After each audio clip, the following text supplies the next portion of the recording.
Hello and welcome back to UKGT Season 1, Week 1, Day 3. A bit of a mouthful, but what is going to be also a bit of an excitement added into that is going to be SKUM Gaming versus Enemies in Disbelief. Snots, walk us through it. Yep, both of these teams have already played in the first week of UKGT. Enemies in Disbelief and SKUM Gaming both playing on the first night. That's just quite a nice... that's a good distraction, that is. That's actually quite smart. I wonder if that was intended, but using the pro team sprays as a distraction. But yeah, both of these teams playing on the first night. SKUM Gaming going 1-1 versus CEX. A convincing first night for them, and then a very close second loss, 16-14. And then Enemies in Disbelief going 1-1 as well versus who was that? Impulse. That was 16-4. They won the first night, and then they lost 16-6.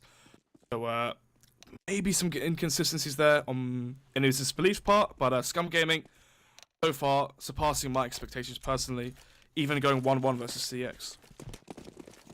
For sure, seemingly stepping up, and a lot of people, certainly are rallying behind it with some hope. Of course, you've got the likes of Zeo, Dream, Ryan and Darcy. There's a lot of, I always kind of find myself saying this with UK teams, such as this, which is raw talent, right? It seems to be something that we have a lot of in the UK. We have a lot of raw talent, but the complexity builds into actually meshing that into a functioning team. So the question I want to pitch to you as someone who, I've never cast this SKUM Gaming before, I've cast them as individuals, but not as a lineup.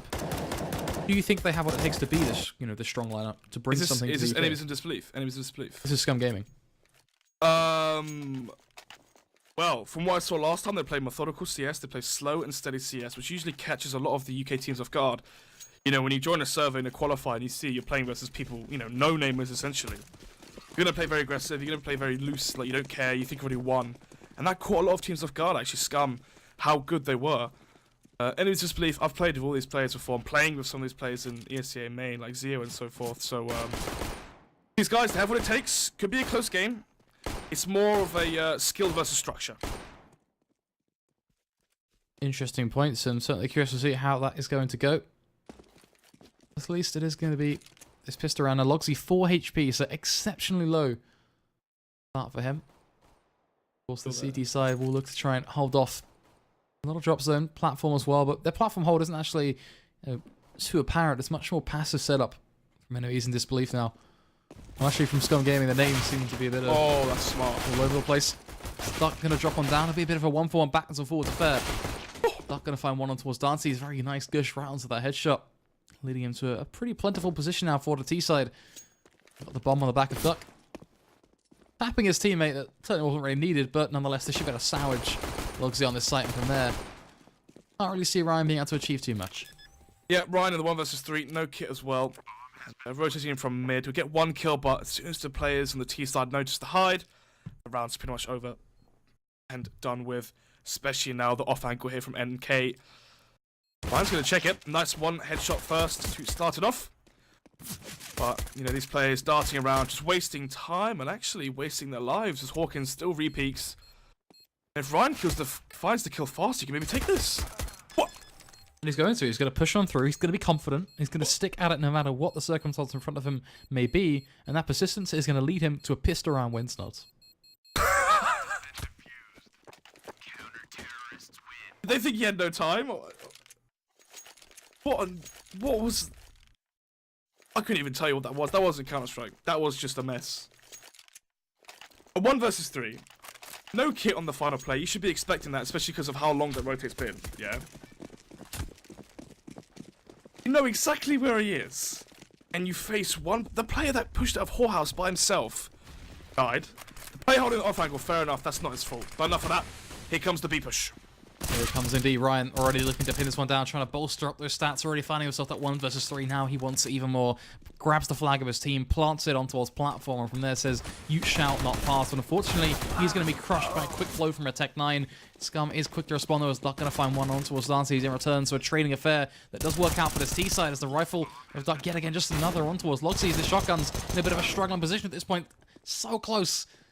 Not quite close enough now. Stuck going to get caught from behind. Should be able to pick this one off, though. And then from there, well, I think the hopes are looking just a little bit tough now. What was the Solitude over? Even though they do line up. They line up indeed. As they do take the big bumps up there with speed. Aggression, catching the first player off guard there. That gives an entry towards B and exposes the B bomb site as a weakness. The reinforced by comes in from the CT side as well. The scout there, Dancy, is probably the best scout player I've seen in terms of who I've played with. He is insane with that gun. Very good at getting the headshots. Very fast with the flicks. It's a shame he doesn't quite, bring it across to his orb. Maybe because when he plays with the scout, he feels quite loose. He's able just to re-peek a lot faster. I'm not too sure, but very, very strong with the scout in his hand. And he's actually going up mid as well. That's going to be a great spot for the scout, but I believe he's towards B, unfortunately. Hawkins going to start things strong. Fires us off that opening shot on towards Luxy, and from there, it's all about Scum Gaming now biding their time. They've got this advantage, and we talked about this quite a lot in the previous Best of 2 about how once you've got that advantage, there's no point in throwing that away. You just want to play together as a team, get yourself set up to then push on towards the site and kind of play with that advantage right into your hands. And don't let the opposition really kind of reverse that. So hopefully we can see that kind of have some level of merit to it for this T side as they group up in one hell of a ball of clusterness over towards this B site. But it is them kind of really running down that clock for now. So curious to see kind of what the purpose behind that is going to be as Ryan CZ in hand, a green one at that there to try and just hold off that angle. Dancy's with the scout will try and find a couple of tags here and there, but it's the frags that are by far going to be more important here as he tries to find something through the smoke. Not really going to be able to do too much, and eventually it is Muffin. Quick. I'll really nail this one down even further at this point. His enemies in disbelief don't appear to be able to pick up even a single frag. Even though Hawkins and Muffin are on just 17 and 13 HP respectively. 2 tags there from the scout from Dancy's. Unfortunately, though, Muffin and Hawkins still alive. Will keep their rifles, even though the most optimal ones are FAMAS and a Galil. At the least 2-1. Enemies in disbelief, they lose versus the Force by Scum Gaming. They managed to take advantage of the lack of firepower and utility on the CT side and take this one as well. Angle going to be held, damage to be done. NK deciding, you know what, Hawkins, I think you don't need to live anymore, mate. I think your job here is done. So there's more kills. Going to take you down. Mag 7 looking to make some money here and there as well, as it will find itself one close range pump shot on towards filler. Eventually, the only thing that's going to be filled out is the economy of Scum Gaming. 3 kills there. Obviously, one of them being a team kill, but 3 kills through 3 guns taken out of the hands of the terrorist side means money might be a bit slim here. And it is 5k, 3k, 3k, 6k, 3k, and they haven't even rebought yet, so it's going to get worse and worse as they do buy their firepower, their Kalashnikovs and nades. Good exit frags there. Very bad team kill there as well from NK, I believe. Nevertheless, though, this shall be the full eco for the CT side. Eventually, you'll be seeing 3-1. And from that point forward, will Scum Gaming keep the momentum, keep the ball rolling, and take away with the half? I think it's kind of a big question, really, on the T side. Of course, I'm looking at these players, and they don't really scream a whole lot of kind of... I don't know. It's kind of hard to sum it up, really, but I'm not looking at them going, okay, these guys are going to be able to out-aim the likes of Dancy and such. So on the T side, is a lot of curiosity for me. But then there's that curveball, which is team play. And I feel like that's actually where Scum's strengths could lie. They can play as a team, constantly find these trades. Then that's how you dismantle a crack, and you cut down one head, you go to the second, and you keep on moving down the line until eventually you've got a beast lane before you that is, dead for all intents and purposes. I mean, enemies in disbelief over the full lineup. This is the full lineup is a mix anyway, but this is a mix of a mix. This is a mix inside of a mix. Mixception, right? Theo and Ryan are just subbing in for Thomas and Cinder. So, enemies in disbelief, any wins they can get here without their full roster while their 2 other players are on holiday, just added bonuses for them. For sure. Molotov's over towards platform. Interesting to see if Filler is actually going to take this fight. Of course, we're looking at this. An interesting choice of execution for the VP pistol line. Seems to be a bit all over the place and not really kind of the standard line you'd expect, but an execution of it nonetheless. Again, it's the VP. Unfortunately for them, though, they won't have the same fortune that Endpoint had, where the players actually peeked into them. Instead, they will be going towards B. Eventually, Hawkins takes that frag. The CTs finally realise the game's up. Scum, though, he's going to make himself some sweet frags. Not quite money, it's just the AK, but doing damage nonetheless as enemies in disbelief. The last round they have left on the table is going to be bad. And he's going to tap right onto the ground of Muffin, but it is quickly traded back by NK, and Well, it's nothing really too major. A rifle can be thrown back into the mix of Muffin. They can even decide to kind of toy with the idea of keeping that MAC-10 in play onto Hawkins, which it wouldn't really surprise me for a team who are going to be bolstering around playing with these trades. A MAC-10 is still a weapon that could do quite well, even up against the likes of 5 flat M4s, which is what we're seeing on the side of enemies in Disbelief now on their CT. Also, they've got a good chunk of utility as well, so certainly hoping we can see some well-placed smokes and a good chunk of anti-flashes. The SKUM looking to go very aggressive straight out through platform, which really is where all of that will come into play. I spoke about the lack of utility for the CT side if they do opt for the force buy. No Molotovs here from the CT side means the flashes will rain in. And potentially the frags as well. One tap. A good start. Looking now for a second as Ryan is able to claim the life of Hawkins. Now trying to go for the full-up spray. Duck to come in from behind. Philip with just another, and this is all of the trading now for SKUM Gaming. They have just popped off in a pretty blinding fashion. Philip just another one towards Dantes. That's a trade completely cut down yet again, leading us to a 2 versus 1 standpoint. Fountain being the staging ground for the terrorist side. Going to be a very, very tough one for Zeo to try and accomplish now. Walking right into the crosshair of Duck, and he may go for a bit of an odd flick. But a flick nonetheless that leads to a shot right into the cranium of Zeo, splitting his head directly in half. The SKUM Gaming will take this one 4-1. I think look to keep on carrying this forward. I think SKUM Gaming, listening to what I was saying last game, without the lack of utility for the CT side, no Molotovs means it's so easy to push out a B plat. Flashbangs, you smoke connector, you don't allow the rotating AWP to have any presence as your T players cross to the site. Smoke connector, you flash over, that's it. They're on the site and they claim it. That will make it 4-1 in favor of SKUM Gaming. And you spoke about the MAC-10 versus the M4s, right? When you go for the force buy, as the CT's opted to not do here, when you go for the force buy, you don't have head armor, the MAC-10 jumping out of crack, you know, challenging the guy's speedway that hasn't got head armor, that's a one, you know, headshot kill. So, you know, MAC-10 is pretty better than an AK there, because you can do a running drive-by headshot. It's basically just another one of kind of sitting there and say, you know what, happy days, you can have that one, you can take that. Darcy's pushing up with his pistol, gets the biting point on towards Hawkins, but unfortunately, once you find biting point, you also tend to find tipping points. Muffin is going to find that trade. So after Darcy, they're able to do a significant amount of damage, but bear in mind, 2 picks is just 2 picks, and SKUM Gaming are still going to walk nice and comfortably out on towards Fountain, and from there, Ryan will try and go almost certainly aggressive, but his teammates should stop that flank from taking place, and then from there it will be just a bog standard SKUM Gaming 5-1 round. We look towards the future, and I think that's the biggest thing for me now, just seeing where this buy round is going to go, because these pistol rounds have been fairly uneventful, been fairly basic, almost fairly monotone. The big thing is going to be this buy. AWP on towards Darcy's. We want to see a pick there. We need to see a pick there. He's not aggressive AWPer, especially on the CT side. He loves holding angles, playing passive, probably even towards A, not quite too sure where he will go. Maybe statue on B. Yeah, going towards the statue, so he's more of a passive style AWPer. You know, you saw Lazar there towards statue going for the fast repeaks. Instead, Dance is going to play a bit more passive towards chicken coop. Hold that one and done spot, kill the player that pushes out right side box, and then you've got Ryan here watching if any of those T players push out. Yeah, the big problem with the CT setup though is the fact that Ryan's playing so exposed that all it takes is one flashbang, they can jump out, kill Ryan, be on site instantly, and Dance is dead, right? Generally, you see the spot where Ezio played under the platform where even if you get flashbanged, you don't get checked straight away, so you've got more time. And more leeway to get the frags then support your team. Almost certainly. Some interesting points, of course, being brought to the table.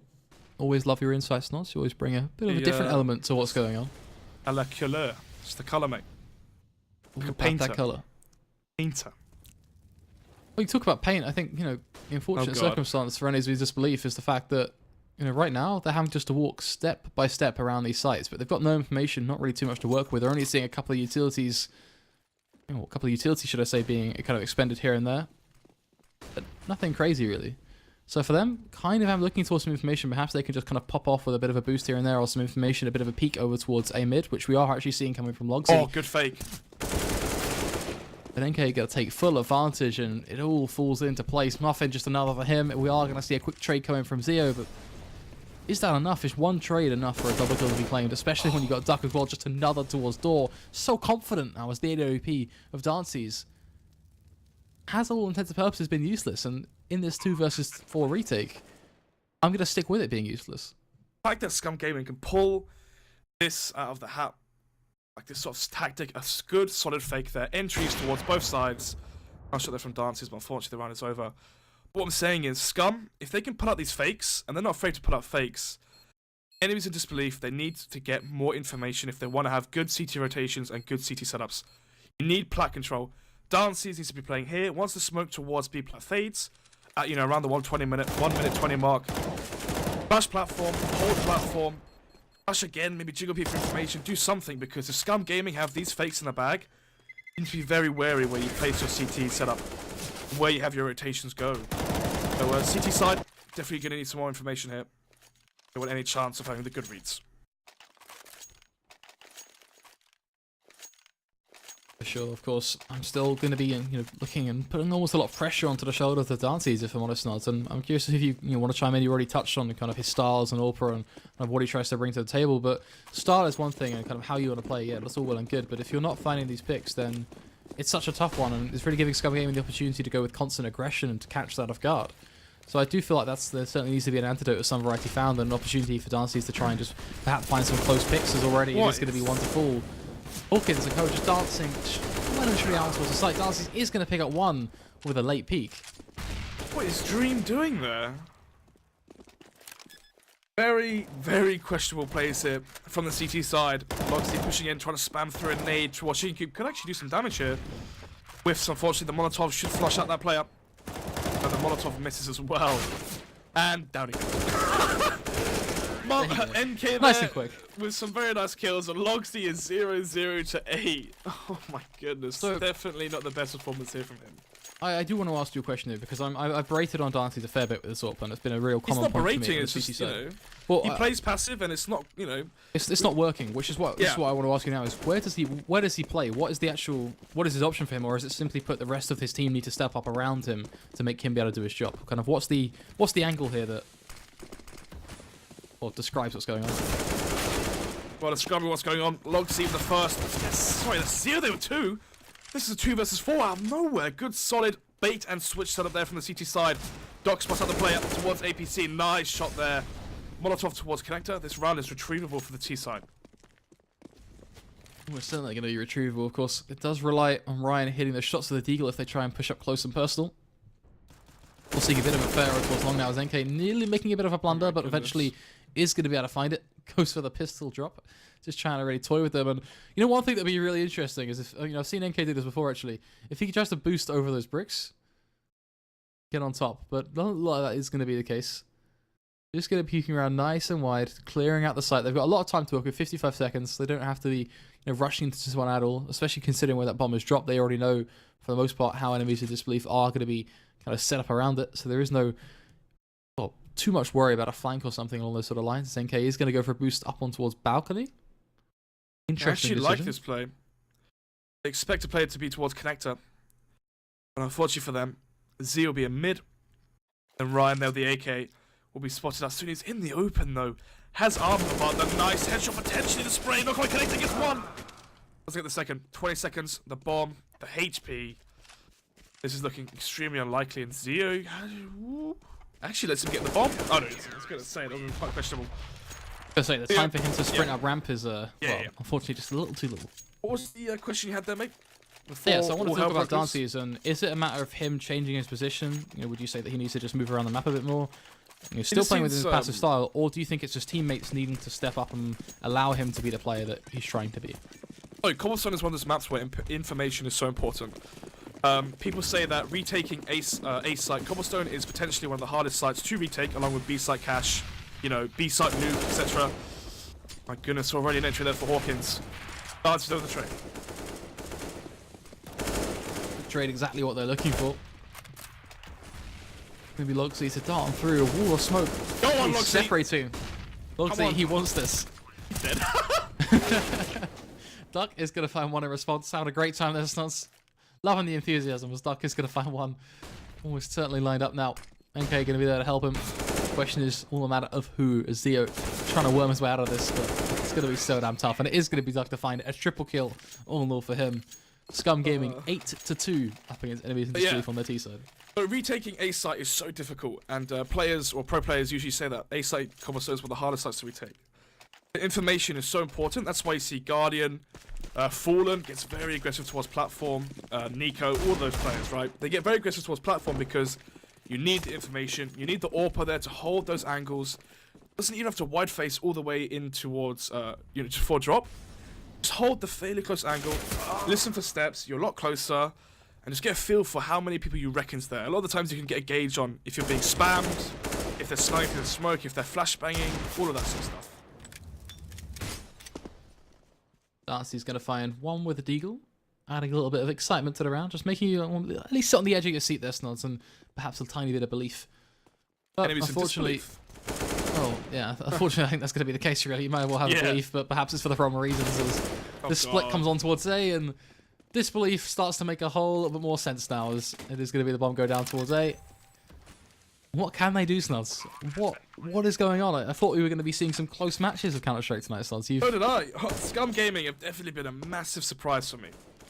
From what I saw, you're not the first person to say that, actually, which is really interesting. Because honestly, I'm looking at these players and I'm kind of going, well, it's been a very common trend from even players like Logsy and such. It's been a very common thing that's been discussed in. I think Logsy knows very well right now. 1 to 11, he knows very well. It's quite contextual, isn't it? Really, doesn't it? Mentioning that, but I was gonna say. Yeah, I've heard a lot of names within the UK. I was in TeamSpeak with some of the boys yesterday from the Rasta and the UFrag side of things, or ex-UFrag now, but and even SKUM's name came up then. So it's very interesting to see how often the name comes up. And what a tragedy, travesty though.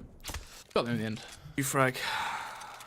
I played. Yeah, the UFrag situation is pretty heartbreaking. It feels like that team's like a family, right? The way that's ran, it's ran so well. It's a player, not just a player ran org, but like the org doesn't push his players in any way to do anything they don't want to do. There's no pressure from the organization. It's ran very, very well, and it's so unfortunate that money's money, folds are folds, and unfortunately this go, they coincide. That's a shame. Hopefully, of course, all the best to the boys at UFrag and all the best to the organisation as well. Hopefully we can see SED continue to keep that, what I very much think is can be described as a family name alive. Darcy's going to find himself one. Makes that to a quick second now with a deagle, a third on towards Philip. Again!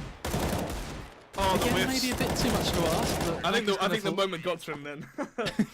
I think the moment got to him. So, Hazel TV/Dancy's there. Would have been unreal if he hit the 4th headshot as well, but still, very nice clip there from Dancy's, but it's individual plays, right? How repeatable is what you just saw there? I mean, every single round, flawlessly, every time. Exactly. Yes, exactly. So, 1 for 11 on Logsy, 30-9 for Dancy. Star comparison, that's NK, 16-4. I believe that guy's called Nika. I'm not too sure. I cast him on Tuesday. It's called Nika. Now he's called NK. Whatever he wants to go with. I think NK sounds better. Personal preference. And Hawkins, 5-11. Still, obviously, had those entries. I'm thinking about the entries towards B, killing Dream, killing Dances as well. So impactful kills, even though there might not be too many. Yeah, it's all about quality over quantity, though. They do say. Of course. Though when it comes to a point of the scoreline, I think quantity eventually takes hold. Especially for the CT side in this one, only on 3. They do want a little bit more to play with, still aiming for that kind of 4th and 5th in a perfect world. Yep, some say size matters. Right here it is, because 3-9. It was just belief. Can't cock this round up if they want any chance of taking it. Nothing going to look to please his way out through drop zone, but unfortunately he's going to lead to a pretty bastardly end as Leo going to find one over towards A long. They're rotating off me. This is a bloodbath in drop. Filler eventually going to find the trade, but it's all but too late. Oh. Finds one through the smoke. Ryan does. He's happy at this point. It's very kind of scripted though and expected, the frags we're seeing. There's not much kind of flair in a lot of these rounds. We're seeing shots through the smoke, but it's almost basic stuff. It's nothing crazy, which it's kind of nice to see that grounded CS, but in the same regard, it's interesting that even when we're seeing this, we're still seeing SKUM kind of take a very big lead in the way they have done so far. What's interesting as well is the fact that they kept going towards B, apart from that one fake towards A, which was very well played. After the Dancy's crazy 3K, they instantly went back towards A. It was just they're a bit scared of Zaki, or sorry, Dancy's. But how often can you hit those shots? Who knows? 4 round for them previously, as it goes to 4-9. East side Cobblestone, generally expecting 8-7, 9-6 in favour of the T side, so. And with a pistol as well going in favour of Enemies to Disbelief, they won the force fight, didn't they? So this could have been even worse for Enemies to Disbelief. A least getting to 4, though. I think, you always said about 11-4 is doable when you go into that T side. And we saw already kind of the remnants of a comeback happen on Cobblestone once tonight. I don't think it's kind of within the realm of impossibility. It's just, hey, this is going to be a pretty difficult task, and you're going to have to work real hard to make it happen. Hard indeed. Oh, after you, mate. I was going to say, just at least the frags are being found so far. They seem to be all but falling into one direction. The CTs are doing a pretty momentous job. Ryan getting himself a quadra-kill in this round.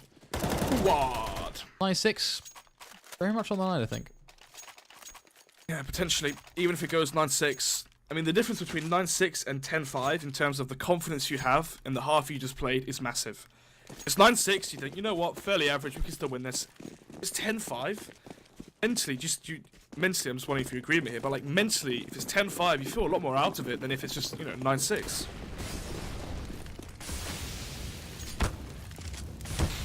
Hawkins, 36 HP after walking through the fire and the flames there. Not really sure if it's going to be helping him out or not, though, as he tries to lead the charge, get a bit of reward for his original cost. But look at Ryan, he's right behind him. They don't even know. He's getting a complete and utter free reign for the ball. Another quadra kill for him. Duck is the last man remaining. He's coming in from door. He's going to find himself at least one pick, a better minimum. Can Ryan play for the ace, though? He wants it so bad. Let him have it. Let him have it. Logsy, don't steal it. Ryan falls, actually. Oh my god. Logsy, come on, get one. Oh, 2, sorry. 2 for 12. I broke my microphone there. Don't know how it sounds right now. Let me mute my mic and fix this. Take it away, Flakes. It's all good, but don't stress about it. Everything is all nice and peachy. It is that 6-9 half, though, all in all. Scum Gaming with a bit of excitement towards the end, looking to break us out from the kind of the routine we found ourselves struck upon. I'm looking at this scoreboard right now and just looking at how many were strung together in a row as well for this T side, considering pretty much the bulk of the rounds, bar 2, were all in one long streak for Scum. Pretty impressive, but shows where the flaws lied for enemies of disbelief. But it was nice to see them bring it back towards the end and squeeze out the final needed 6, and I think 6 rounds on the CT side. You know what? This is kind of average Cobblestone. Get 9 on T, 6 on CT, going to the second half now. Enemies in disbelief have a very good shot at keeping this competitive, and the pistol round pretty much could equalize this, of course, depending on that second round fluctuation point on whether the pistols force-ups actually can get too much done. Apologies if my mic is a bit echoey. My filter, whatever, has unfortunately decided to break mid 4K from Ryan, so microphone quality might be a little bit less, but yeah. Very big rounds in the sense of the rounds that enemies in disbelief win are based off individual performance. Flashbang comes in, pushes in through the smoke on platform behind 3 players, takes them all down, and then finally gets the 4K, the wallbang as well, and takes them down. So, pistol round, not too much pressure here for Scum, a lot of pressure here for enemies in disbelief. Sure, they really need to make this one work, and of course, one man to keep an eye on is going to be NK. He's got a barrage of players landing all in one direction and making one hell of a beach landing. One hell of a landing that nets a frag already in the net. Darcy's just another on towards Muffin. Ryan quick to flick on towards Filler. He's left just completely motionless. As Hawkins and Duck will now try and rotate in from behind, and they will find themselves 2 for the troubles. Scum there to make it work. It is still 2v3, and bring it back to a 2v2 now as Hawkins another on the door. Darcy's will try and at least hammer this one home, though, as he does claim the head of Hawkins, and then from there it should all but be done. Yep, the head of his teammate as well. 7-9. Enemies in disbelief won the important pistol round. Second pistol round they won. They got ecoed, or sorry, force ball onto the second one. Will it happen again? Will it be repeated? And will Scum Gaming get to 10-7, and then will they have a string of rounds like last time? Zio, known for his Mag 7, goes straight for the sawn off there towards drop, I expect anyway. Trying to stack up as much cash as you can. 800 per pop with that gun. The beginning of the end here. 1 kill already. Okay, a good start. Can he take it one step further, though? And can the rest of the team really all do their piece? I think because one of the big problems when you're on pistols and you're in this sort of circumstances, your teammate can find a quick pick on one portion of the map, but when you see them then decide to rotate off the back of that, the T side, of course, as you can see, almost exactly as we predict now, moving over towards B, can they on the B site also find their shots? It's very much based on the team and not one guy going huge in these second rounds, so I certainly do like that factor. Yeah. But it also kind of means that the door is open for enemies in disbelief just to use their rifles, play the distance, and get onto the B site. And I've got to say, I don't really kind of want to fancy their odds on a retake on the B site if you're the CTs. Sawn off here, not the gun you want, and AK is. Hawkins, they have a nice 2K with a 5-7. Can he get any more? Oh, give me a 5-7, mate. Honestly, happy days for him. A triple kill. Now dropping that bottom dance, he's on an island. He's got nowhere to go. Have to stand onto the back of platform. Pushes on around, tries to peek on wide, catches the life of Hawkins. One of those. Oh, actually, flank here though. From AK, all he has to do is wait for the bomb to be planted. Headshot there. Enemies of disbelief lose versus another force buy. That might give him around an inch and it'll take a mile. Is pretty much what happened there. So, enemies of disbelief won the pistol. They lost 7 in a row last time on their TT side. Hopefully they don't repeat that in their T side. They go for the reforce again. This could be fast towards drop, maybe a fast B split. Let's see what happens. The sawn off now and filler. This could be big. Why is he jumping? What? Interesting decisions. Logsy is going to pop off with the Tech 9. Back-to-back headshots for him. Nothing will respond. Filler just another with the shotgun as he just dumps straight towards his opposition. Leaving us in a 3 versus 3, a retake for the CT side. We talked about not fancying their odds in previous rounds, and still a similar affair. As the smoke going to find itself back on towards door. Dance is going to hold the angle. Can he pick up the double kill as they try and push on through? Muffin going to find the drive by headshot. Splits all around. Catches off Dances. Leaving Ryan now in a 1 versus 2. The Tech 9 playing for it all. Taps with the Tech 9. Finds herself 1. Tries to cross and up towards the back of platform. Darting now even further down the hallways. Playing into that smoke. Uses that to his advantage, but only for so long. As Filler is going to pick it up. He is going to get that defuse. And SKUM Gaming, with a whole lot of loss, still push on forward and get their 11th. Logsy, he may get a double kill, but it doesn't matter in the end. The irony of Zio being killed by another, well, his own shotgun. He loves the shotgun, live by the sword, die by the sword. As a Filler takes him down for the 800 cash. But yeah, I mean, Logsy's known for how good he is with a pistol. And no flame, he admits himself how, in comparison, he's a lot weaker with the rifles in terms of his aim. His, you know, 1 bullet headshot is very strong, especially with pistols. And right there, he showed it with the Tech 9. But unfortunately for them, it wasn't enough to convert into a round. Woo! What a shot with the Deagle. They're now looking for a second. Filler, of course, was next in line, but not going to be happening yet, as he is going to just bounce on away, decides, you know what, I'm going to go somewhere else this time. Logsy's going to find himself a shot on towards NK, and so far, it seems like the Deagle's doing all the work. These anti-eco setups from SKUM Gaming have been absolutely abysmal. How can they allow... I mean, fair enough, the 1D comes through. And again, the 1D comes through.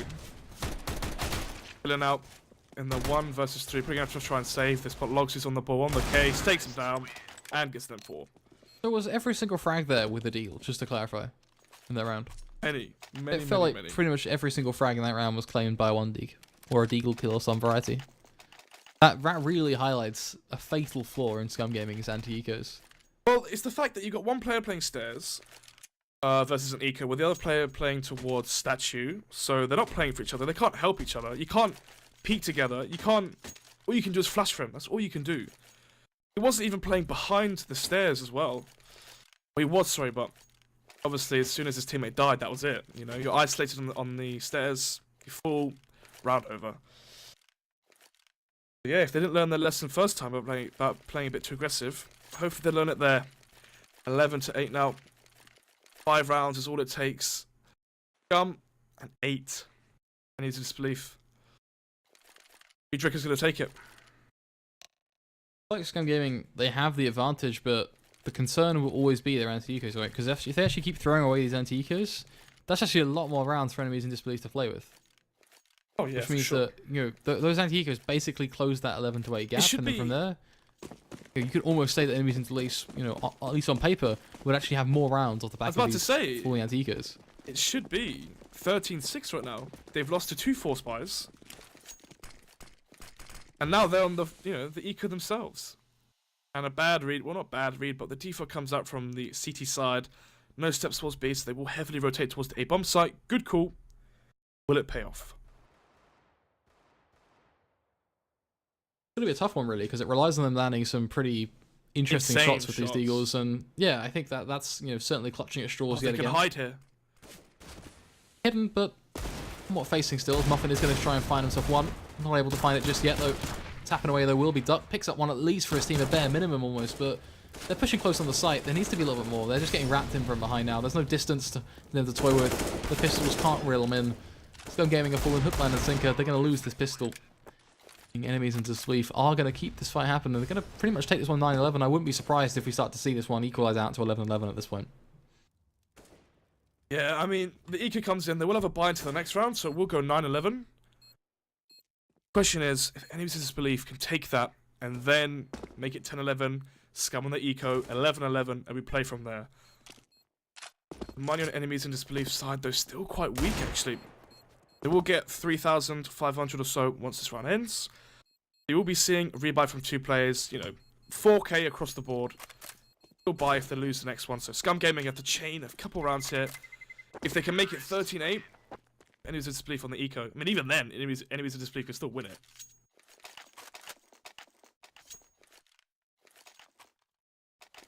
But yeah. Rifles galore across the board now. M4s, AK-47s, all looking to make it work. Of course, the M4 into the hands of Logsy, 4 AKs and the rest of his team. Only kind of oddity in it all will be Duck on that UMP. It does have the kit, of course, and Hawkins with just another. So only 2 kits, but enough for a CT side to toy with. The smoke's over towards platform, and a lot of presence there, kind of almost pointing towards platform as well from the CT side, which at least they have a kind of a rough read of what they think is going to take place. Because as we can see, Enemies into Disbelief, they're doing all one direction. Their whole push is built up towards B right now. Cluster of 4 players ready to lead the charge. Got to pop off one small flash, but looks like a bit of a failing, but still going to land the shots. They find 1, make that 2. Looking for even a triple kill. Logsy going to claim the life of Muffin. And this is what we kind of were talking about. Enemies in Disbelief, they use the momentum now. They're ploughing through Scum Gaming. Plowing indeed. Charging through the B bomb site. Their Dream with 2 nice entries. Jumps out crack. Kills the player tree with a nice flick. And dances kills Dream. But yeah. 2 strong entries there for Dream. I wish it was called Dream instead of Activist. Activist Scum. Young Ryan... What's he called? Young Ryan Sippin Lean. Point. Honestly, what's the point? Pretty annoying, isn't it, Flakes? I hate it when players don't use their right names. It's their problem honestly. as well. It's like exposure to get your name out. You've got all these new viewers coming in. You think about how many people are watching, you know, ESL Premiership, how many viewers that got, how many new viewers the UK team we're gonna get. You might as well get your name out. Fair enough. Build yourself a brand. Yeah, fair enough if your name is @Dances CSGO, or I don't know if you had a website, whatever, yeah, or had a sponsors in it like Dances @HyperX. You know the typical stuff. But just young Ryan Sippin Lean Activist, like what's the point? Gain nothing from it. Pretty much. Bit disappointing, but you know, we'll just, it's player decision. Each to their own. I think is probably the best way of putting that. We are going to leave that topic to rest. I think. I don't know if you heard me and Hugo had a pretty interesting topic about that just the other day. Is let me know after the round. Gonna find himself one. Holding just comfortably on the other side of that smoke. Ryan just kind of tiptoeing on the edge, and as it fades, lighting point will be clicked on forward. As Hawkins and Phil fortunately receive a whole lot of lead. Enough to punish them. As NK going to try and come in from behind with the Mac 10. Does so much damage, but unlike his opposition, he doesn't find the frags. It's actually kind of for Enemies in Disbelief. It's happy days. Yes, indeed. They're going to fake going A and go back B. This is quite obvious, really. This is quite a typical... What's the word I'm looking for? Reverse psychology. You see me do my play, I'm going to reverse it. That sort of thing. And already the CTs know what's going on. So, decision here from Enemies of Disbelief to go back towards B. Might halt them. There are some nice shots here from the CT side.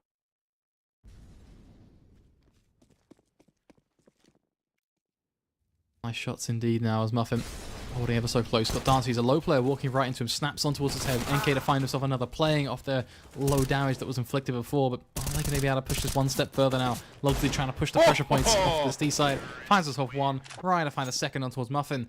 And in Disbelief, they will equalise things 11-11, just as predicted. And now they look to continue to hammer this one home.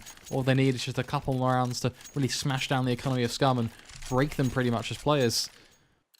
But they have to get through an AWP on Duck and 4 rifles still. Utility, more than enough. They got the Molotovs as well, so it won't be just a quick E-rush to end out this round.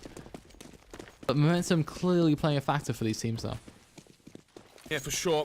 Whoever takes this round could gain the lead here. Well, will gain the lead and potentially the momentum.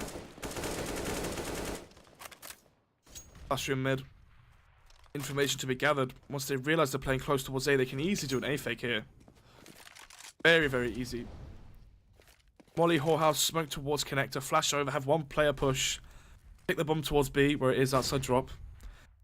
Scum Gaming did a nice fake towards A. Or towards B, sorry. Maybe enemies of disbelief can do one towards B. Dancy's snapping on towards the header duck. Muffin got to find a quick trade on just the other side of the map. A bit of a retrospective for both of these teams to apply. They have to make a decision. Where do we want to head towards? In the camp of enemies in disbelief. Seems to be the B site is the aim of the game for them. A smoke soon to fade. Dancy's given an opportunity to really play around that. He's got his teammate Ryan leading up the rear just behind him. Hawkins now quick on the rotate. Seems like SKUM Gaming have a rough idea of what is going on as well, so they can kind of try and play this into their hands, mold something out of this round, as it is going to be yet again just another trade. Favouring the T-side though, that has to be said. Those heads are getting tapped. The bomb's going to be dropped, but look at the HP of Logsy now. 11. That's rough. Rough indeed, as it goes to 12-11. After losing 4 rounds in a row, break the curse and might potentially be able to get the money, not the money, sorry, but the momentum back in their favour to close this one out. Enemies of disbelief can win this one, reset SKUM Gaming's money. They could easily get in charge, what, 13-12?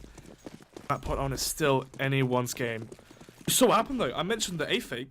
One player on the CT side died towards A, he got traded and instantly, that's so rare. How often do you see work, though. Yeah, how often do you see that from a CT side with the M4 silenced? Not very much, I'll tell you Yeah, that that's one, but very rare. making it work, happy days. Fast rotations from the CT side. Unfortunately, that enemies disbelief. Bad coordination means they can't capitalize off of it. Already pushed towards B plat. He spots no one. This is good information. This might be bad information in a sense that he spots no one B. We could see another player go back towards A when actually the bomb really shifting. Actually, I'm trying to read a mix right now, and I don't know what I'm looking at. To be perfectly honest with you, folks. It's a bit all over the place and a bit kind of... very. I don't know what their game plan is. Got one player here, one player there. Bomb. Well, this is going what made it towards so one weird to player watch, there. right? It's like, I'm quite literally sitting here and I'm looking at the map, and usually like we can kind of sit here and we can draw lines almost in terms of where they're going to head towards. It's like, okay, they're going to set up late round to go towards A, or they're going to try and do something early round towards B. It's just a standard reads, you know, especially when you add in the fact that, you know these players in your case. So the fact that even if you don't know what's going on, that really kind of shows the kind of sporadicity that's being brought. There's going to be yet again more trades, but this time not favouring the T's. It's a bit of a role reversal. SKUM are on the winning side. I can at least make it a little bit more close and competitive though, as Ryan does bring it back to a 3 versus 2. Oh. Right, another on towards Filler there. This kill's easy as well for Zaki. For Dancy, sorry. A lot of problems with knowing the players too well. Hawkins, 1 versus 2 now. Kip, no utility though, so he's going to have to brute force his way through the smoke. 2 versus 4 there. Somehow they make it slip and make it 12-12 and break the money of SKUM Gaming. This could easily end in the favour of enemies of disbelief. And Ryan hits some very nice shots there. I mean, Ryan's played the game for a long time. He's been playing since the launch of CSGO. He's got 5,000 hours played. He's never played in a team before. He just doesn't care. He doesn't care. He just loves pugs. He plays pugs all day. Has good aim. Lacks a lot of team play, but he makes up for it with the skill that he has because he's played so much. 5k hours is more time than the majority of all the players in this tournament. For sure. 5k hours is a pretty substantial amount, I think, for UK in general. You start to see a lot of players kind of either on one side where they're very much kind of higher up, they've got a lot of experience in previous games as well, yep. Or you're looking at more 2k hours, I think, being the rough average 3 to 2k. Being very, very common amount overall. Yeah, 3 to 4k. 5,000 is loads. He's got the aim for it, just plays like a bit of a mong, to put it lightly. That's a very interesting way of putting it. I'm not sure if that's I've lightly played with either. him a lot, let's put it like that. Let's go into that. What Very exactly? aggressive. Talk about some decisions. Plays very aggressive. Makes a lot of pug plays, but everyone does that, right? People that lack team experience, they do that. But I don't think. Yeah, he just doesn't care. He just doesn't care. Well, young Ryan everything. sipping lean. That says all. That says it all, really. How much he.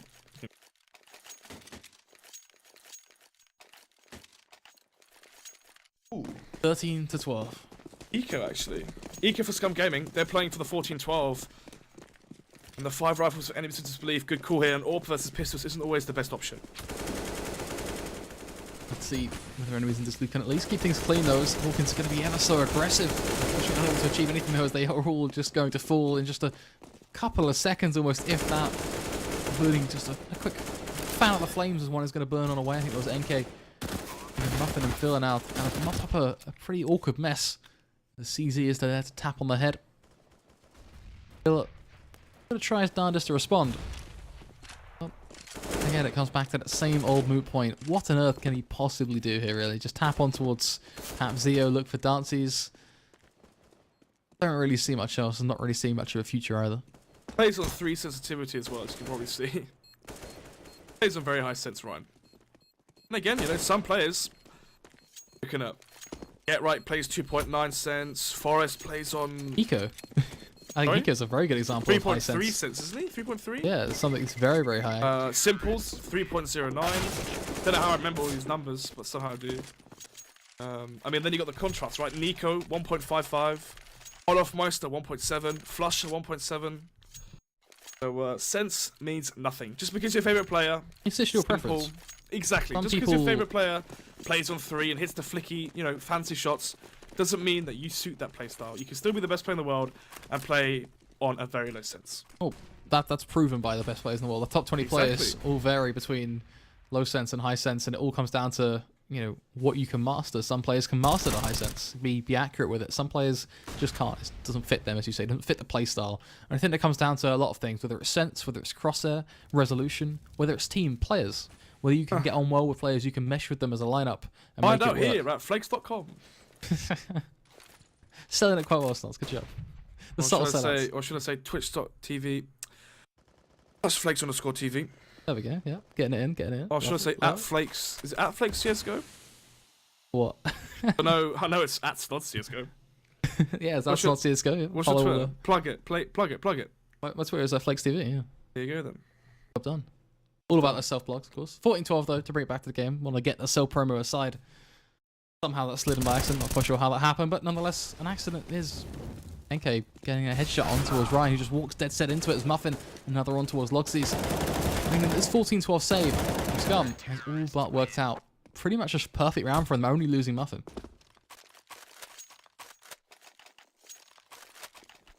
14-13. Money on the side of the T's is very strong. Wow, I didn't even expect it to be that much. 10,000, 8k. They can keep buying for the rest of this game. A lot of pressure on SKUM Gaming to chain these rounds consistently. There's no break in the economy. There's no free eco rounds here. You have to beat them straight up. Brought to the death for the most part, really. Yeah, for sure. For sure. Bad smoke there. The Molotov fluffs it up. It's looking like the CTs want B plat control. This is good. Bad smoke though. Might make them get cold feet. He might jump on the box here and spam. But pretty good off angle here. And actually, if the Olofmeister smoke comes through, or the B plat smoke comes through from the T's, you can jump on the ledge and look over the box and have a very good angle if they do push out. That angle certainly is one that can be played, and I think the biggest thing about this upright is there's a lot of options, a lot of things they can bring to the table if they so choose. But we're still waiting for that push. We're still waiting for that originating point where it all begins, where the journey starts. 50 seconds coming up on that clock though, and eventually they do have to make some sort of movement. They can't just kind of sit there idly by as a T side. You do have to get that bomb down, and more than likely I'm expecting Logly to have to dart over, pick that one up, and it's going to be this slow burning B push now as utility going to be expended. Flash is still from the CT side. Look at how much utility they have. Also, the biggest thing for me that sticks out now is Muffin's Molotov. If he can throw that down, ooh, yeah, the molly is important. It could really hurt with that plant. Expect though, all these players towards B. You're going to hear stuff very soon, and the kill! Dream gets it onto Duke. Drops open, drops exposed. Hawkins don't NK, they take it. Looking very, very back and forth. Ryan is going to try and pull things ahead though with a quick frag on towards Hawkins. Going to respond though, will be Phil looking for another. Gets it on towards... Oh my god, how does he get away with that shot? A headshot there. Very surprising angle, but one he is going to be rewarded with 5 HP on towards Phil. Ever so low, but he's able to then pick up just another on towards Dream, I believe. It is going to be hanged on home. 14-14 is going to be the scoreline. That save really starting to prove its dividends now. Because that could have gone either direction. That could have been disastrous. Business profile filler here is from Lithuania. I wonder if it's true though, that's the question. Let me check his ESCA.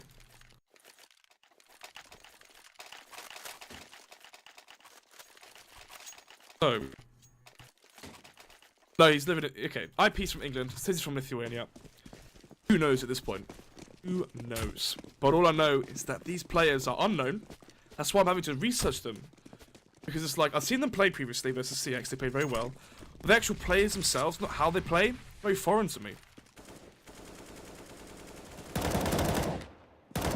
Hawkins looking to make it work over towards platform, trying to make the best of the situation he's got in front of him, which really is them. Snowplow built on him, looking to really pave the way forward now. 16-14 is what they so dearly want. That's the number they represent. Dream trying to make it work over towards drop. A quick flick on towards Muffin. A good start for the T side. Now going to run back for this bomb. They're going to build up the cluster bomb in the making. A nuclear entry over on towards B. Darcy's with the AWP will just hold the angle. He gets presented Duck right there, right then, as he strikes on forward. Another shot with that AWP. Really has fallen into place now. Jigsaw in the making. For any reason, disbelief as they have themselves a 5-for-3 advantage. They cluster up for a. NK can go huge, but it's also very much make it or break it for him. Finds himself one, looks for the second, but a trade that only favors one side and one team. Oh, Zio. Trade though. Philly gets one, and unfortunately will be traded out by Logsy Lad. 1 versus 3 with the AWP.